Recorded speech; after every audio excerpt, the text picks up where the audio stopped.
Bilindbûna enflasyonê di meha Remezanê de jî bandoreka xirab li ser welatiyên Tirkiyê dike. Zêdebûna bahayên petrolê tevahî xwe li ser her tiştî nîşan dide.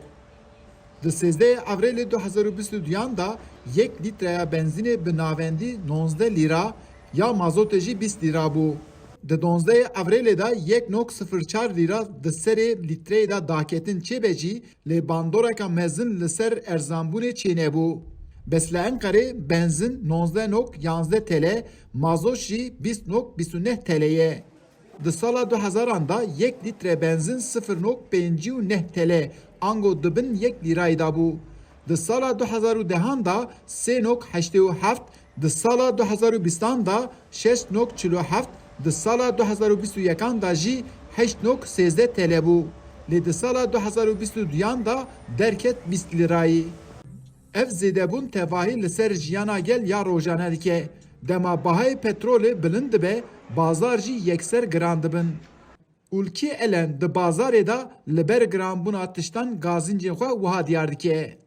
Ev kirasını ödeyemiyorum. 10 liradan Ez aşağı. nikarim kiryaxaniyê xwe bidim. Em welatiyê normal perîşan bûne. Di vê meha Remezanê de min got gelo ez hindek tiştan bikirim. Ji ber giranbûna buhayan ez nikarim nêzik bibim. Yek taneke ronê biçûk bûye 110 lîra. Çawa bikirim? Ji bo me rewş gelek xirab e. Dolaba min vala ye.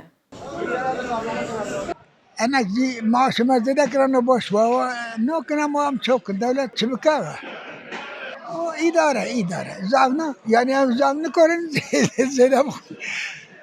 Tabi valla am tabi kortole ucuz dikerim. Niye bahane korçuma de maaşım endik. Doğru ya. Hem tişlerini korun bikerim. Di meha Remezanê da bestenê bi kir gazîn nakin. Firoşvan jî pirê wan ji bilindbûna bahayan gilî dikin. Êdî xwarinê bingehîn jî pirê kes nikarin bikirin.